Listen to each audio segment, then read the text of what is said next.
interessante assim, ter, é muito importante essa experiência. Podem ver. Obrigado. Quando a gente começou a orar aqui pela bandeira, né, do Brasil, representando a nação, aconteceu algo muito interessante assim comigo. Quando eu toquei na bandeira, era como se... Deixa eu tentar expressar, mas era como se a minha oração não fosse nada. Sabe quando você está orando e você, não sei se você já teve essa sensação, e parece que não estava adiantando nada, estava perdido na oração, estava, Senhor, eu não sei nem como orar aqui. De repente, quando eu toquei na bandeira, foi como jogar água na fogueira. Fez assim, esfriei espiritualmente, parece que foi uma coisa assim, muito interessante, né? E aí eu fiquei com aquilo ali, falei, meu Deus, coisa ruim, que vazio, coisa esquisita. Como é que eu vou orar aqui? Perdi o chão.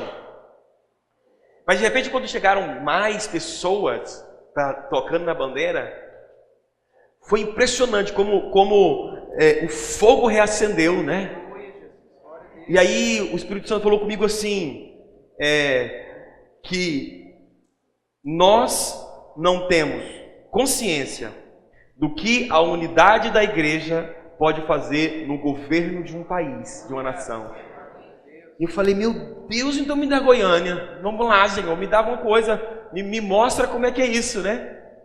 E eu acredito, irmãos, que nós estamos aqui num grupo pequeno, né? Quase que uma célula aqui, né? Num grupo pequeno, mas Deus nos falou algo muito grande. Eu vou sair, não precisava nem pregar. E você e seu estômago agradeceria, talvez. Mas eu vou sair daqui assim com um desafio, né? Para saber, porque o Espírito Santo, irmãos, ele não é como um matemático que nos ensina a resolver uma equação logarítmica. É isso mesmo que fala? Eu acho que é. E simplesmente vai embora para casa, a gente sabe resolver uma equação.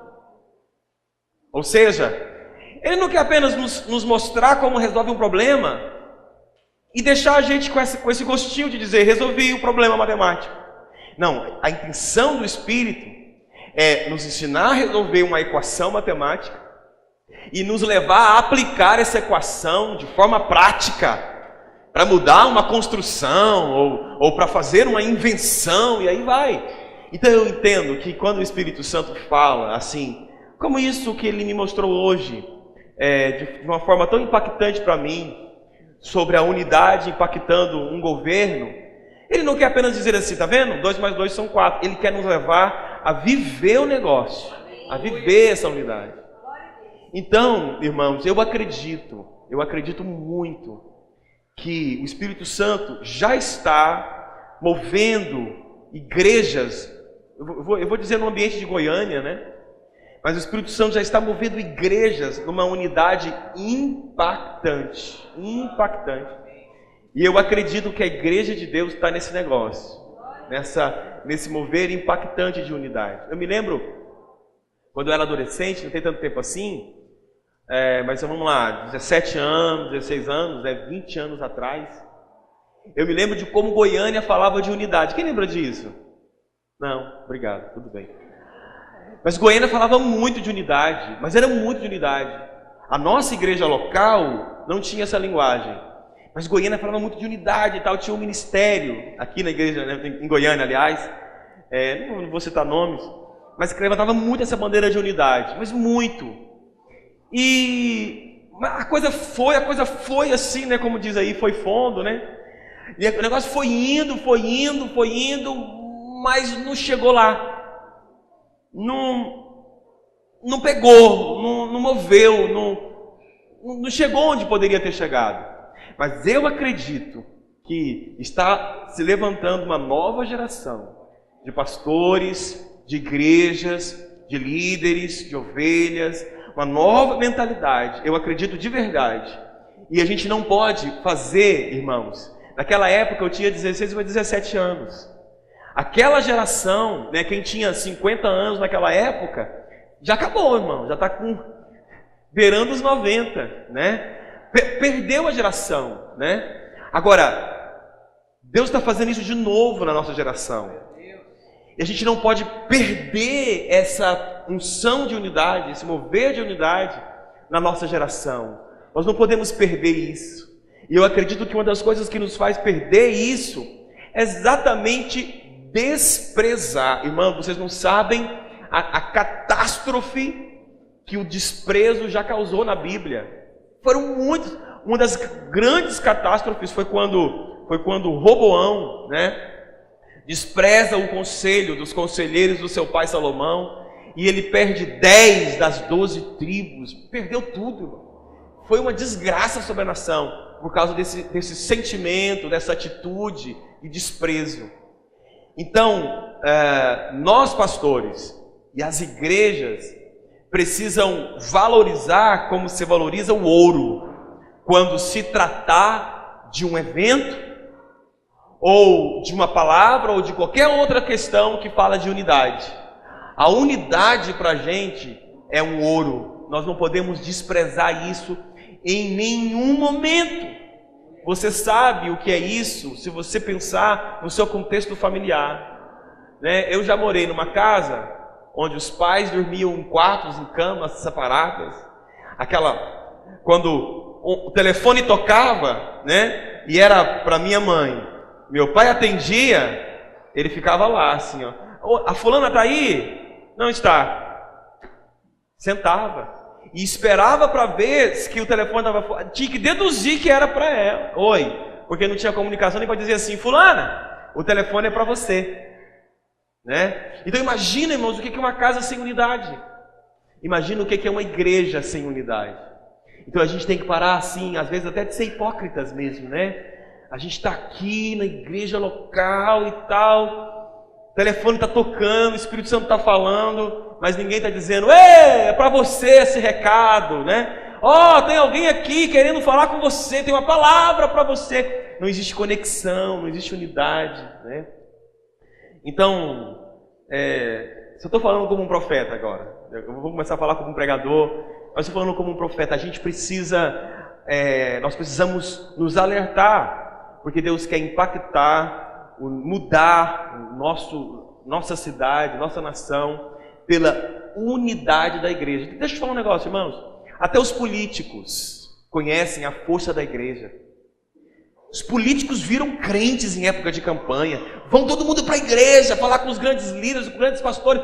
Os políticos sabem do poder da igreja, mas nem a igreja sabe do seu próprio poder, Se todos os cristãos de Goiânia se unissem debaixo de um propósito, de uma liderança, nós tomaríamos a cidade de Goiânia. Tomaríamos, politicamente, espiritualmente, financeiramente, nós tomaríamos a cidade, Então, vamos voltar para casa com esse coração voltado para a unidade e pedindo para o Espírito Santo, me ensina, Senhor, como que eu posso fazer para que o Evangelho em mim, de fato, transforme uma cidade transformada, de fato, pelo Evangelho. Amém, irmão? Socialmente transformada, financeiramente transformada, moralmente transformada. Você crê nisso? Eu creio nisso. Eu creio nisso. E Deus vai fazer isso na nossa geração. Em nome de Jesus. Irmãos, de forma breve, eu queria compartilhar essa palavra hoje com os irmãos, reavaliando minhas fontes. Queria que você, se fosse possível, não precisa nem abrir a sua Bíblia, mas acompanhasse aqui esse texto, Provérbios 25, 26. Esse é um texto só para dar um embasamento no tema, mas o texto principal vai ser um texto de Timóteo que eu vou compartilhar com você. Então, quero ser muito objetivo. Meu objetivo é ministrar aqui em 25 a 30 minutos. E ninguém ri de mim. Eu digo isso porque toda vez eu falo que é 25. Quando eu falo 25, 30 minutos, é uma hora e meia. Não, brincadeira. Mas vamos ser bem objetivos mesmo, irmãos, para a gente poder ainda orar, para terminar. Provérbios 25, 26 diz assim: como fonte que foi turvada, ou seja, que foi suja, e manancial corrupto, assim é o justo que cede ao perverso. Vamos ler de novo, pensando, atentando para cada conexão entre as palavras aqui. Vamos de novo? Como fonte que foi turvada. Aliás, vamos fazer uma releitura. Assim, ó. O justo. Quem é justo aqui? Eu e você. A Bíblia está falando da gente. O justo que cede ao perverso. Ou seja, que cede às práticas do perverso, ao caráter do perverso, aos hábitos do perverso, ou aos hábitos perversos, pervertidos. O justo que cede ao comportamento pervertido é como uma fonte. Nós somos fontes, amém, irmãos? É como uma fonte que foi turvada, ou seja, que foi sujada, que foi contaminada, e é como um manancial que foi corrompido. Entenderam isso? Então, o que adianta termos muitos justos espalhados pela nação, pela cidade, se somos ou se estamos cedendo aos costumes pervertidos? E aí, irmãos, os costumes pervertidos, não pense apenas em grandes imoralidades sexuais ou coisas parecidas, mas de repente, apenas o simples hábito de não buscar a Deus pode dizer ou pode indicar que eu estou com uma fonte contaminada pela incredulidade, pela frieza, pelo pessimismo. Então, Provérbios está dizendo que quando o justo cede ao hábito da perversidade, da perversão ou da frieza, é como uma fonte que foi sujada, que foi contaminada, e é como um manancial que foi corrompido. Não é uma tragédia, irmãos? Provérbios aqui está falando de uma tragédia. Na linguagem de hoje diz assim: a pessoa boa que se deixa levar por uma pessoa má é como uma fonte de água que se tornou barrenta, ou como um poço que ficou contaminado. Então, eu acho muito interessante aqui nós pensarmos assim em como estão as nossas fontes, em reavaliar-me como uma fonte. Se a minha fonte está turvada, está barrenta, e se eu, como manancial, já não estou corrompido, já não jorro essa água pura como era antes. E eu quero basear toda essa palavra, essa reavaliação das minhas fontes, nessas três sugestões que Paulo dá para Timóteo, em 1 Timóteo 1,5, que diz assim: o objetivo dessa instrução é o amor que procede de um coração puro, de uma boa consciência e de uma fé sincera. Então eu queria que, em pouco tempo, nós avaliássemos hoje o nosso coração, ou a pureza do nosso coração, a nossa consciência, ou o estado, que está a nossa consciência, se está tranquila, e o estado da nossa fé. Entenderam isso? Paulo está dizendo: olha, o objetivo da instrução que eu estou dando é para ver como está, como está fluindo aí o seu coração, se está puro, se a sua consciência está boa e se a sua fé ainda está sincera. Coração, consciência e fé. Vamos repetir isso? Coração, consciência e fé. Coração tem que estar puro, a consciência tem que estar boa, ou tem que estar tranquila, e a fé tem que ser verdadeira ou sincera, dependendo da tradução, Então vamos fixar esse negócio para a gente caminhar com convicção aqui. Vamos lá? Diga assim: coração puro, diga consciência tranquila e fé sincera. Então, gente, se isso corromper em nós, acabou tudo. A fonte foi corrompida. Se o coração não é mais puro, se a consciência não é mais boa, e se a fé não é sincera, corrompeu-se o manancial. Sujou a fonte. Somos como justos que cedem ao comportamento pervertido.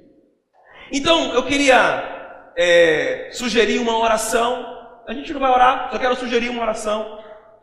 Quando você estiver orando, hoje, amanhã, faça uma oração dizendo: Senhor, não deixa meu coração se corromper, não deixa minha consciência se estagnar, se cauterizar, e não deixa a minha fé perder a essência, a sinceridade, né? A autenticidade.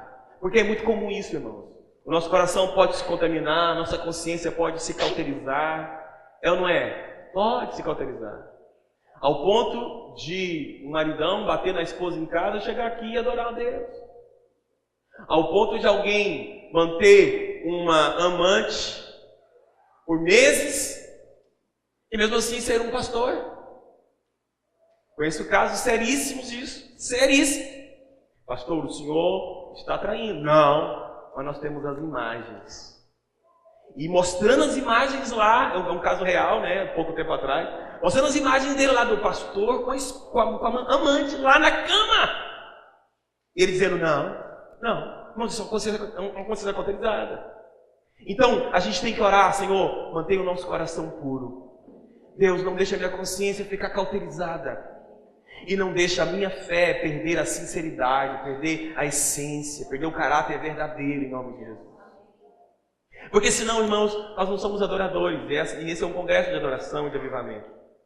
Então, olha só, bem rapidinho. O que eu tenho a dizer sobre coração puro? Primeiro, pronto para tirar de si e dar ao outro. Servir e amar.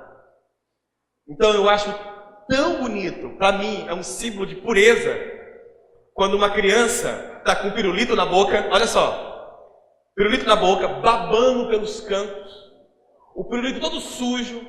Aí alguém chega e fala assim, nossa, eu quero. O que ela faz? Ela tira da boca e ela dá com um sorriso no rosto. Para ela está tudo muito certo, o coração está muito puro. É dela. Eu sei que nem todas as crianças fazem isso. Eu conheço muitas crianças que diriam, não! Meu coração já não é tão puro mais. Antigamente as crianças nasciam com os olhos fechados e abriam os olhos depois de muito tempo, né? Alguns dias, não sei. E antigamente também, é sério, irmão, antigamente a pureza da criança durava muito mais. Porque ela brincava de boneca, de carrinho, até, sei lá, 10, 15 anos se brincasse. Tinha menininhas brincando de calcinha na rua. Não, nem tanto. Eu tenho mães aqui que foram mães com 13, 14 anos, mas tudo bem. Mas as crianças brincavam muito mais tempo. Era ou não é, irmãos? Nas ruas. Eu ficava brincando na porta de casa como é que chama aquele negócio que falava catinodé? Bete. Nós ficávamos brincando na porta de casa até altas horas da noite. Hoje em dia, meu irmão, o risco... Você viu aquela pesquisa que, acho que no Brasil, a cada 11 minutos uma pessoa é estuprada? Né? Então, perdeu-se muito essa pureza, né? Mas ainda se encontra, hoje com acesso à internet e tal, as crianças perdem a pureza muito cedo, mas ainda se encontra isso. Não, me dá esse pirulito, e ela tira o pirulito da boca, com, às vezes o catarrinho ali escorrendo, e ela tira, e ela está disposta a tirar de si e dar para o outro. Isso é um aspectozinho aqui de um coração puro. Essa prontidão de tirar de si e de dar para o outro. Eu coloquei aqui um texto de João. Sempre acontece isso aí. Não é a minha configuração. É quando passa, ele perde a configuração. Mas esse texto de João, capítulo 6, versículo 9, que diz assim... Olha o que diz. É um texto muito conhecido, a multiplicação dos pães. Todo mundo com fome, acompanhando Jesus ali. O povo cansado, com fome. E tinha um menino que tinha comida. O João, esse discípulo de Jesus, é o único que narra dessa forma, né? Todos os outros evangelhos dizem que os discípulos simplesmente apresentam o pão. Nós temos um pão. Dá a entender, se João não tivesse escrito a versão dele, ninguém saberia de onde viria o pão e de onde tinham vindo os peixes. Talvez pensasse até que fosse um dos discípulos que tivesse abrido mão, mas não era. João é o único que diz que um menino tinha 5 pães de cevada e 2 peixes no meio de uma fome de 5.000 homens. Então, irmãos, se eu sou esse menino, eu guardaria esse pão para mim. Eu estou com fome. Eu estou o dia inteiro sem comer, é o que eu tenho. Ou às vezes reuniria ali apenas a minha célula, apenas a minha família. Eu vou dar comida só para mim. Mas esse menino Como todo mundo sabe, ele abre mão do que era dele para servir não apenas o mestre, mas para servir toda aquela multidão. Então, manter o coração puro é manter-se pronto para tirar de si e dar para o outro. A igreja primitiva vendia tudo e dava para os outros, irmãos. E escuta o negócio, os apóstolos não usavam o dinheiro para construir grandes prédios. Não sou contra isso, lógico que não. Só quero ser bem claro e transparente que o dinheiro era usado para ajudar os outros que não tinham. Parte daquele dinheiro era dado para os pobres convertidos mesmo. De forma que a Bíblia diz assim, e não havia nenhum necessitado naquele negócio.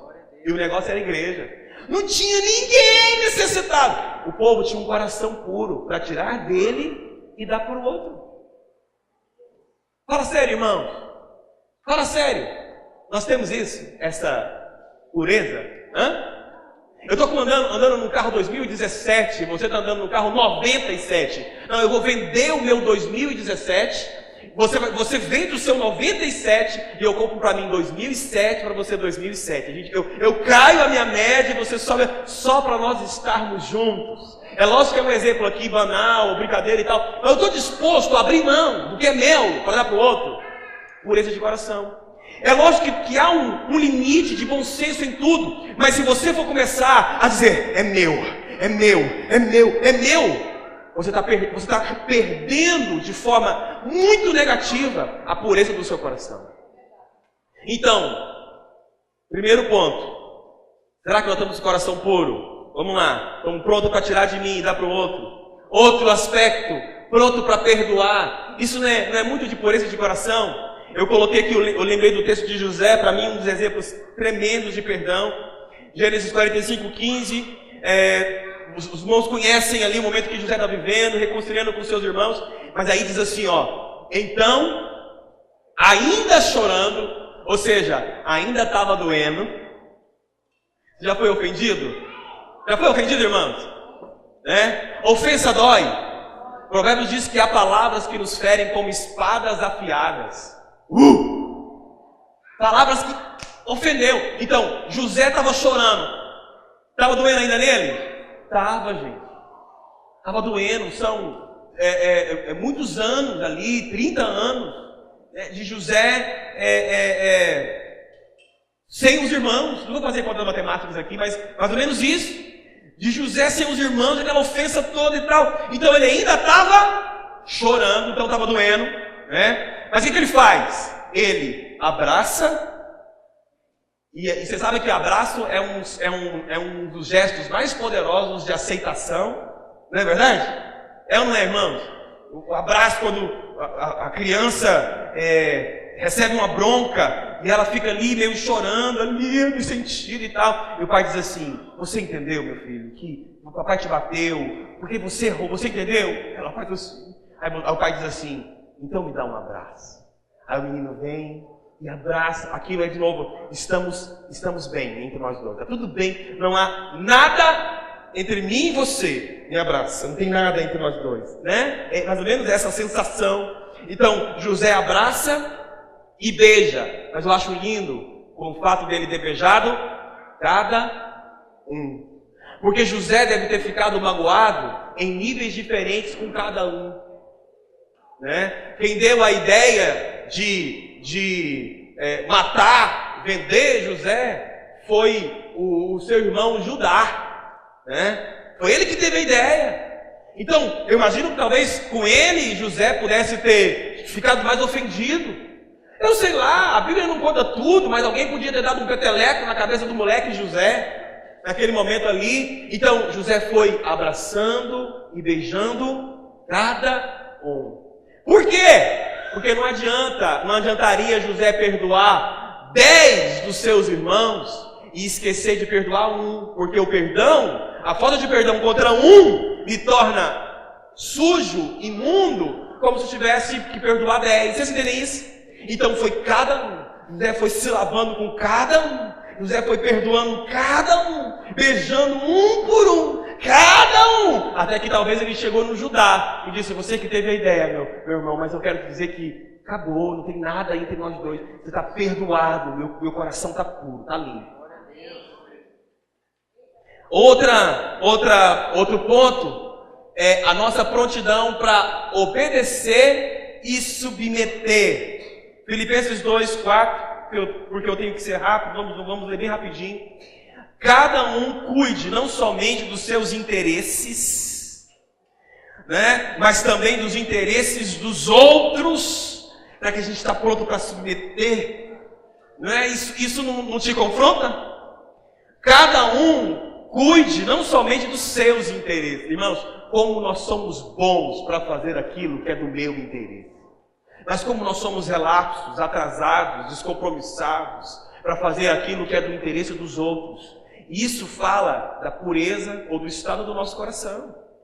Então, Paulo diz, cada um cuide não somente dos seus interesses, mas também dos interesses dos outros. Seja a atitude de vocês a mesma de Cristo Jesus, que embora sendo Deus, não considerou que o ser igual a Deus era algo a que devia apegar-se, mas ele se esvazia de si mesmo, e vindo a ser servo, torna-se semelhante aos homens, e sendo encontrado em forma humana, ele humilha e se torna obediente até a morte de cruz. Ou seja, Jesus estava totalmente pronto a submeter-se a uma vontade do Pai, né, a obedecê-lo ali até o final. Obediência fala do estado do nosso coração também, se está puro ou se não está puro.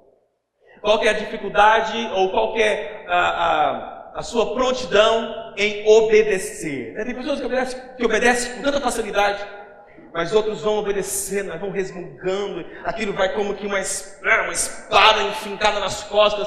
É difícil obedecer, porque talvez o seu coração não é tão simples ou tão puro como deveria ser.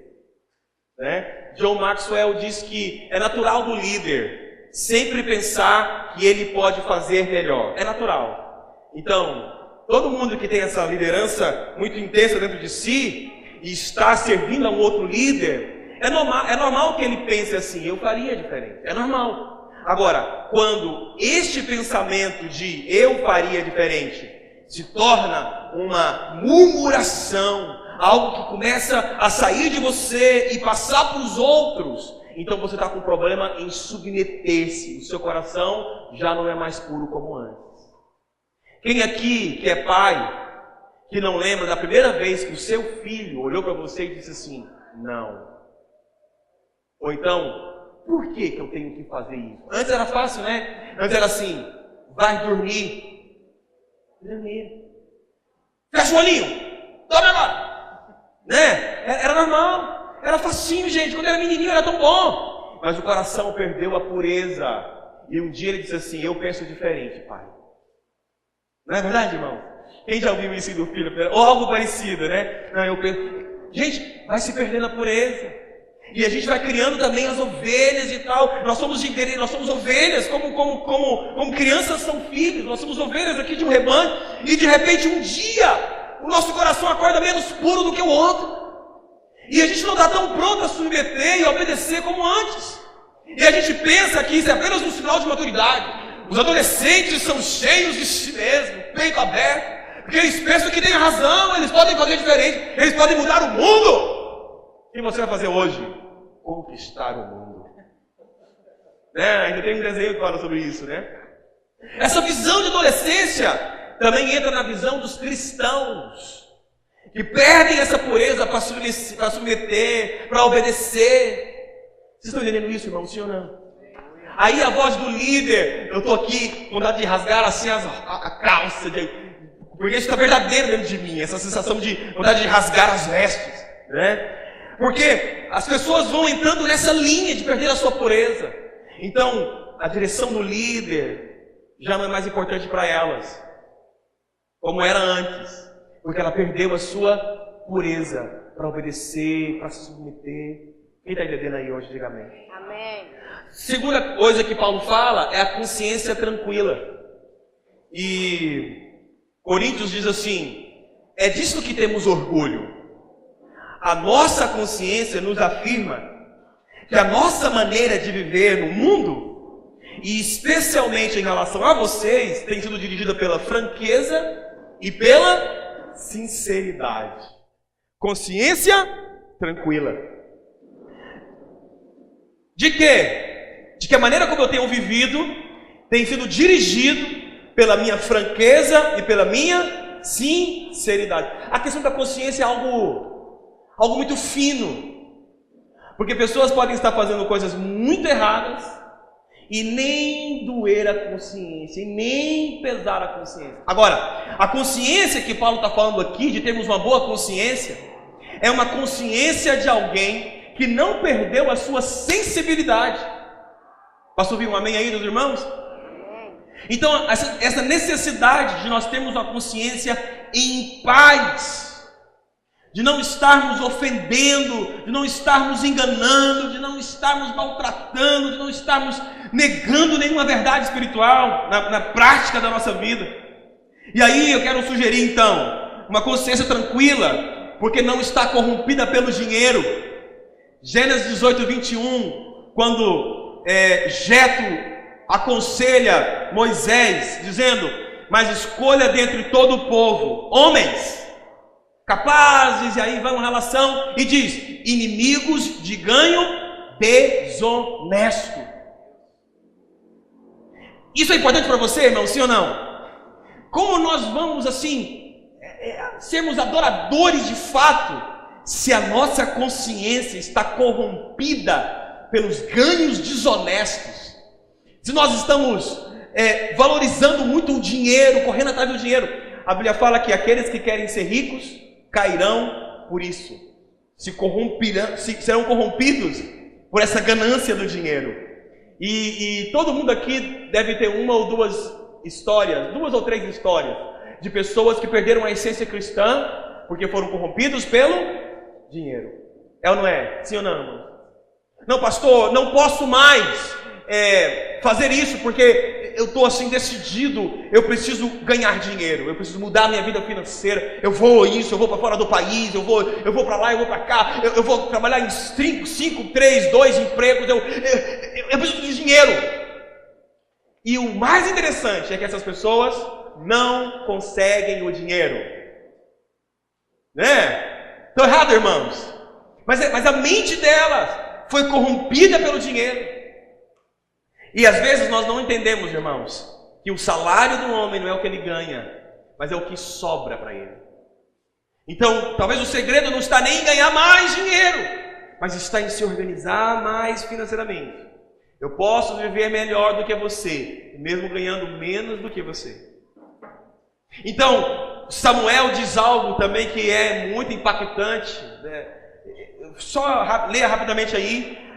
Samuel diz assim, já mais no final do seu ministério, ele diz assim: aqui estou, se tomei um boi ou um jumento de alguém, ou se eu explorei ou oprimi alguém, ou se das mãos de alguém eu aceitei suborno, fechando os olhos para a sua culpa, testemunhe contra mim na presença do Senhor e do seu ungido.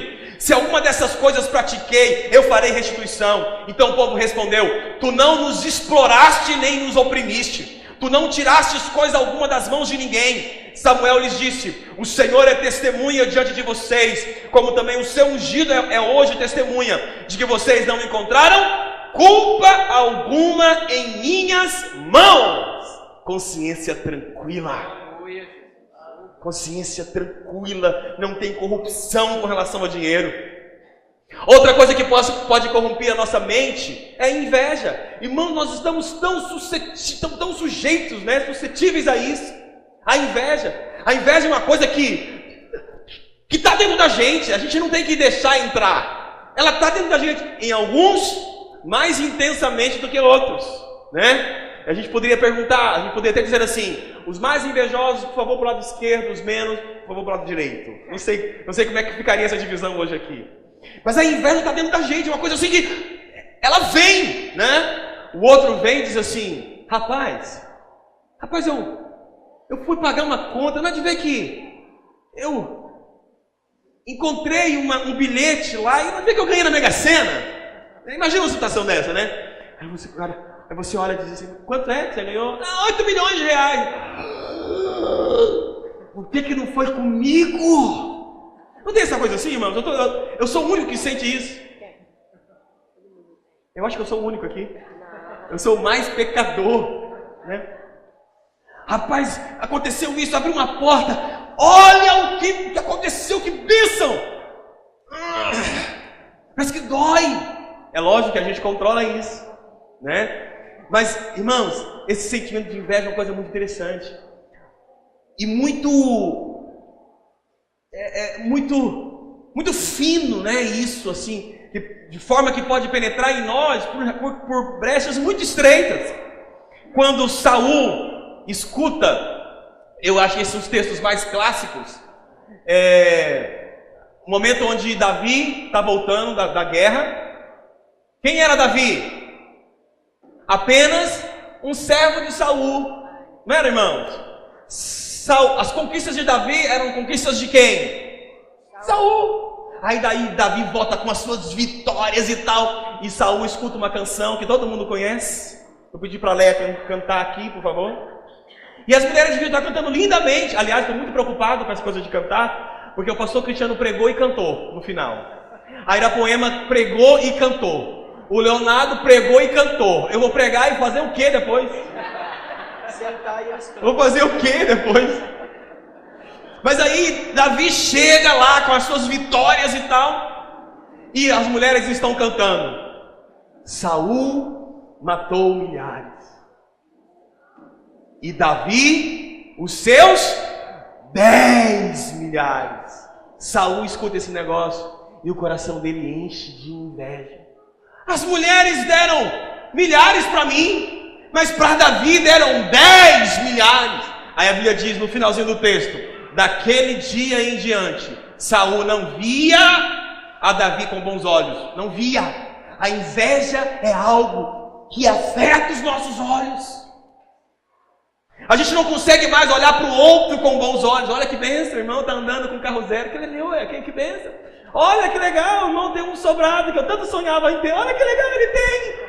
Olha que bom a banheira de hidromassagem que ele tem no quarto dele. As pessoas não conseguem mais olhar com bons olhos, entendem isso, irmãos? As vitórias de Davi eram todas de Saul, porque ele era o rei. Mas ele não conseguiu ver assim, porque a inveja contaminou os seus olhos. Não é? Então a inveja é uma coisa, irmãos, que contamina a nossa maneira de ver as coisas, a nossa maneira de pensar, a nossa boa consciência. Né? A gente nunca consegue orar, não, nunca talvez seja forte, mas dificilmente a gente consegue orar por aqueles que têm mais do que nós, para que eles ainda continuem tendo mais ainda do que têm. A gente geralmente diz assim: ô Senhor, me faz ter o que eles têm. A gente não está dizendo assim: ô Senhor, multiplica o rebanho daqueles que já têm 10 mil, multiplica o rebanho, Senhor, do pastor Chu lá na Coreia, que tem mais de 1 milhão. Mas eu acho que eu nunca orei por isso, mas pelo meu rebanho eu já orei 1000 vezes para que Deus multiplique. Porque a gente tem esse coração. É difícil orar para o outro que tem mais que você, ter mais ainda do que você. Beleza? Uma consciência corrompida pela inveja, ou ainda corrompida pelo orgulho. Estou terminando. Corrompida pelo orgulho, como foi o Nabucodonosor, que ele diz assim: como é grande a cidade de Babilônia, com o meu grande poder eu a construí para ser a capital do meu reino, a fim de mostrar a todos a minha grandeza e a minha glória. Irmãos, nós não temos a consciência corrompida com isso? Há muitas pessoas que deixaram a sua consciência se corromper, porque pensam que são os melhores dançarinos do altar, adoração com danças aí, e sobem como se fossem uau, porque um dia recebeu um elogio. Sabe, irmãos, o elogio não pode mudar quem você é. A crítica sim, mas o elogio não. Se o elogio mudou alguma coisa dentro de você, está errado.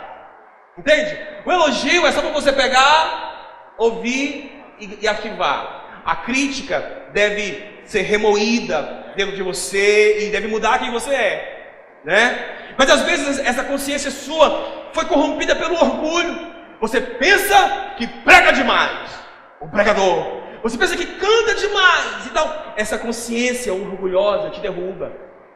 O orgulho precede o sucesso, precede a queda, precede a queda. Então, se você estiver orgulhoso já do que você tem, o que você é, se isso mexeu com a sua vaidade, cuidado, a queda está perto. Isso pode ser o cheiro da sua queda. Entende isso, irmão? Sim ou não? Sabe, isso deve, eu acredito que isso deve estar em todas as áreas da sua vida. Como por exemplo, você compra um fogão lindo para a tua casa. Daqueles assim, que você não vê as chamas, só o vidro, aquela coisa linda, linda, linda. Mas você não tem coragem de chamar os amigos para comer alguma coisa, porque vai sujar o fogão, porque você vai ter que... Entende isso? Se alguma coisa que você teve sucesso te separa da comunhão com os outros, ou te faz se sentir melhor que os outros, de forma que não pode se misturar ali, isso contaminou o seu coração, contaminou a sua consciência. Você comprou um carro zero lindo, olha, cheiroso, mas ninguém pode entrar nele comendo pipoca, ninguém pode entrar nele com os pezinhos sujos. Você está vindo para a igreja e o irmãozinho está vindo molhando com os pezinhos sujos na lama. Você diz, não posso dar carona porque vai sujar o meu carro. Então você se contaminou. A tua consciência já está corrompida pelo orgulho, porque o banco do teu carro é mais importante do que o irmão que está molhando. Entendeu isso, gente? Porque o chão da tua casa é mais importante do que o irmão que está entrando. Você, não, tira o pé do chão aí. O pé do chão não dá, né? Tira o sapato aí. Irmãos, eu sei que existem situações normais para isso, é normal. Estou dizendo que quando isso se torna uma realidade contínua na tua vida, o teu coração se contaminou, a tua consciência se contaminou. Amém, irmãos? E por último, que Paulo disse, coração puro, consciência tranquila e fé sincera. A palavra sincera significa, de novo, ó, desconfigurou aí. A palavra sincera significa, olha para mim, significa algo puro. Não é? Mas existe uma linha de raciocínio que acredita que a palavra sincera foi uma consequência de uma expressão sem cera. Nas esculturas, né?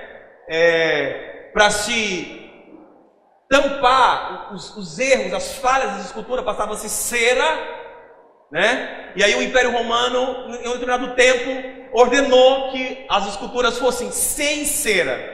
Isso é uma história, não é a etimologia da palavra, né? Mas é uma história que pode então dar a entender que essa palavra sincera significa sem cera, ou seja, do jeito que ela é, sem nada maquiando.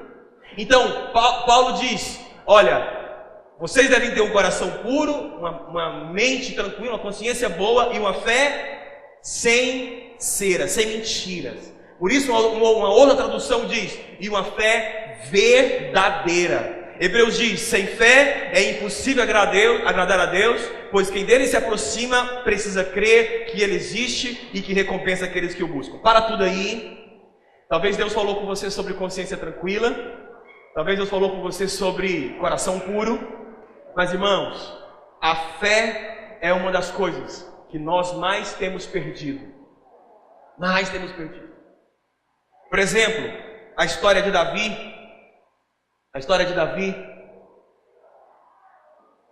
Quando vai enfrentar o Golias, né? Até tem uma frase que eu estava lendo ali embaixo.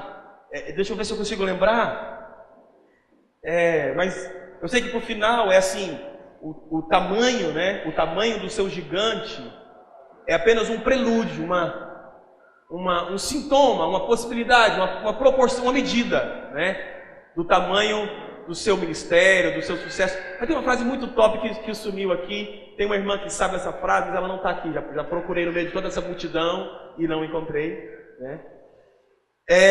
Mas quando Davi vai enfrentar esse gigante, ele tem uma fé tão ousada. Ele diz assim: o Senhor que me livrou das garras do leão e das garras do urso me livrará das mãos desse filisteu. Diante disso, Saul disse a Davi: vá e que o Senhor esteja com você. Essa fé ousada de enfrentar coisas muito maiores do que você, é possível que nós vamos perdendo, nós vamos desacreditando dela. Entende isso, irmão? Sim ou não? Ou não? Essa fé que te faz fazer coisas que são muito maiores do que você. Eu estava me avaliando esses dias assim, e vendo o quanto eu tenho me tornado, por temperamento, mais matemático do que crente. Não dá. Não vamos fazer não, não dá. Davi foi matemático aqui, irmãos? Fala sério para mim, não foi. Essa fé verdadeira de Davi, que disse assim, não, o Deus que me livrou das garras do leão, o Deus que me livrou das garras do urso, sabe o que é isso? Davi não tinha se amedrontado.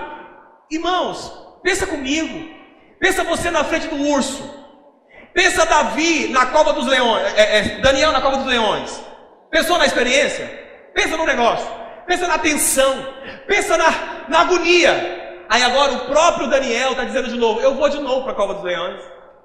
É mais ou menos o que foi com Davi. Não, eu já enfrentei o leão, eu já enfrentei o urso, eu vou de novo para esta tensão de guerra, eu vou enfrentar o Golias. A fé dele dava a ele essa segurança no meio da sua ousadia. Mas nós geralmente somos assim, nem já passei por isso antes, dá trabalho demais, dá muita tensão, muito desgaste emocional. Eu não vou enfrentar isso de novo. Você não é assim, irmãos? Já passei por já organizei esse congresso uma vez. Quando fala de congresso, chega da tremedeira. Mas Davi estava dizendo assim, já venci o urso, venci o leão, agora vou vencer o Golias. Não. Essa fé dele não parava, não morria, estava viva dentro dele. Ou a fé prática de Jonatas. O próximo texto aí, que a bateria aqui acabou. Aqui, ou a fé prática de Jonatas, que diz assim, lá no finalzinho, passei, que diz assim, porque para com o Senhor, nenhum impedimento há de livrar com muitos ou com poucos, porque estava indo só ele e o seu escudeiro enfrentar um exército. Aí ele diz assim, eu não estou nem aí, nós somos só dois, mas para Deus, tanto faz sermos 2.000 ou apenas 2 homens. Essa fé prática de Jonatas, né? Que creu que Deus poderia livrá-lo no pouco ou no muito. Pronto, essa coisa simples. Deus está contigo? Está, então tá bom, tranquilo. Nós não estamos, às vezes não somos mais assim, né? Essa fé prática de Jonatas, essa fé simples de Jonatas, né? Não está confiada em mim mesmo, é em Deus. Então, vamos embora com 1 ou com 2. Vocês estão entendendo isso, irmão? Sim ou não? Na verdade, a fé prática é a próxima que eu vou falar. Essa fé de Jonatas é uma fé simples. É uma fé que não precisa de nenhum sinal. Não precisa de nenhum sinal, não é verdade, irmão? Não tem nem 5 pães e nem 2 peixes. Não tem nenhum sinal. Ele está arriscando a própria vida porque ele crê que Deus pode livrá-lo. Pronto, acabou. Irmãos, eu quero isso de volta, né? Quantos querem isso em intensidade no seu coração? Ou então, a fé prática, que é a fé da mulher de fluxo de sangue, que ela dizia assim, se eu apenas tocar nas vestes, eu vou ser curado. Pronto, é só isso. Né? Vocês conseguem perceber isso, irmão? Essa mulher, essa fé prática dela, ela diz, não, é só tocar. Se eu apenas tocar, está tudo resolvido. É só tocar, pronto, acabou. E às vezes eu estou aplicando muito na minha vida hoje aqui essa palavra, porque Deus falou comigo com essa palavra. Né? E às vezes eu sento e digo, Senhor, tem que resolver aqui, ali, mas aqui tem que mudar assim, Senhor, só dá para continuar, se for assim. E essa mulher está dizendo assim, é só tocar, tudo vai ser resolvido. Né? Ela não estava pensando em nada nessa coisa matemática, da sua genética, da sua biologia, da sua hemorragia, de curar a ferida. Senhor, não é apenas parar de sangrar, tem que cicatrizar. Senhor, não é apenas agora, eu quero a cura também, para depois. Ela dizia, eu só vou tocar e Deus vai fazer tudo. E Jesus vai fazer tudo, a virtude vai resolver tudo. Irmãos, a gente precisa dessa fé prática dessa mulher aqui. Ou ainda, uma fé confiante, que Anani, um vidente, né, um profeta, exige de Asa, né, quando Asa vende os objetos de ouro do templo para conseguir que o rei da Síria tire o seu exército. Aí Anani vem e diz assim, por você ter pedido ajuda ao rei da Síria e não ao Senhor, ao seu Deus, o exército do rei da Síria escapou das suas mãos. A história aqui é muito grande, meu tempo já acabou. Eu só quero dizer que Asa levou um safanão de Deus, porque Deus só queria que ele confiasse no Senhor. Só isso. Por isso, Isaías diz assim, ai dos que descem ao Egito em busca de ajuda, que contam com cavalos, eles confiam na multidão dos seus carros, na grande força dos seus cavaleiros, mas não olham para o Santo de Israel e nem buscam a ajuda que vem do Senhor. Já viu isso? Nós somos uma igreja que geralmente brigamos com o povo. Quando o povo vem buscar apenas a ajuda do Senhor, nós não somos assim? Brigamos com o povo, não é? Porque eles vêm buscar a bênção, mas esquecem de buscar o Deus da bênção. Todo mundo já ouviu essa frasezinha aí. Mas aqui Isaías está dizendo diferente, ele está dizendo assim: por que vocês não me buscam? Por que vocês não buscam a minha bênção, a minha ajuda? Por que vocês estão comprando os reis ali, vendendo acolá? Por que vocês não estão confiando em mim? Eu posso ajudar vocês. Não é? Então a gente perdeu essa fé num Deus que nos ajuda. Para encerrar, o último texto é esse texto de Esdras, de Esdras, né? que me assusta. Porque quando Esdras, eu digo Esdras e não Esdras, porque a gente fala estrela e não é estrela. É algo parecido assim, né? Lembrei do pastor Leonardo. Então ele fica assim, ele vai falando e ele mesmo vai se justificando e se corrigindo, né? É muito por aí. E aí, Esdras pede para o rei essa liberação, ele está indo para Jerusalém, ele está indo reconstruir o templo. Só que na conversa dele, irmão, isso aqui é muito legal, é muito engraçado. Na conversa dele, ele solta uma frase que talvez ele se arrependeu. Na conversa dele, ele diz assim que a mão bondosa do nosso Deus estava sobre todos os que o buscam, e o seu poder e a sua ira contra todos os que o abandonam. Aí ele fala para o rei que a mão bondosa está sobre os que o buscam. Aí na hora dele ir, ele tinha que passar por terrenos muito perigosos. Ele estava indo com dinheiro para reconstruir o prédio. Ele estava indo com ouro, ele estava indo com recursos. Mas o risco dele ser assaltado no meio do caminho era muito grande. Só que ele disse para o rei que Deus guardava. Aí ele diz assim: tive vergonha de pedir soldados, tive vergonha de pedir cavaleiros para o rei, para ele nos protegerem dos inimigos na estrada, porque eu tinha dito que a mão bondosa de Deus guardava os que o buscavam. Entenderam isso, irmãos? Né? Aí ele pensou assim: se eu pedir soldado para o rei, ele vai dizer assim: ué, Esdras, cadê a sua fé? Você não disse que Deus guarda os que o servem? Aqueles que o servem? Então eu acho que Esdras ficou assim: peço ou não peço? Se eu pedir, a minha fé, mas se eu não pedir, aí o que Esdras teve que fazer? Ele teve que confiar naquilo que ele mesmo tinha pronunciado, né? Que situação, né? Que situação. Mas, gente, escuta, aconteceu alguma coisa com Esdras? Nada. Nada. Onde está a nossa fé verdadeira, sincera, capaz de colocar a nossa família em riscos, capaz de colocar a nossa vida em riscos? Por isso Paulo diz assim, vamos terminar? Por isso Paulo diz assim, olha só, por isso Paulo diz assim: o objetivo dessa instrução é o amor que procede de um coração puro, de uma boa consciência e de uma fé sincera. Talvez não temos tantos milagres, tantos sinais, tantos prodígios, porque nós deixamos essa fé sincera e vivemos uma fé conveniente, uma fé religiosa, uma fé intelectual nas histórias do passado, mas nós mesmos não temos nada para contar. Nas nossas mãos mesmo não teve nenhum pão que multiplicou. Nas nossas mãos mesmo não teve nenhum milagre, nenhuma cura, nenhum sinal. Mas a minha fé intelectual me liga ao passado bíblico e me mantém vindo para a igreja aos domingos. Paulo diz: o fruto de tudo é termos uma consciência tranquila, um coração puro e uma fé verdadeira. Vamos ficar de pé e orar por uma fé verdadeira? Amém? Em nome de Jesus.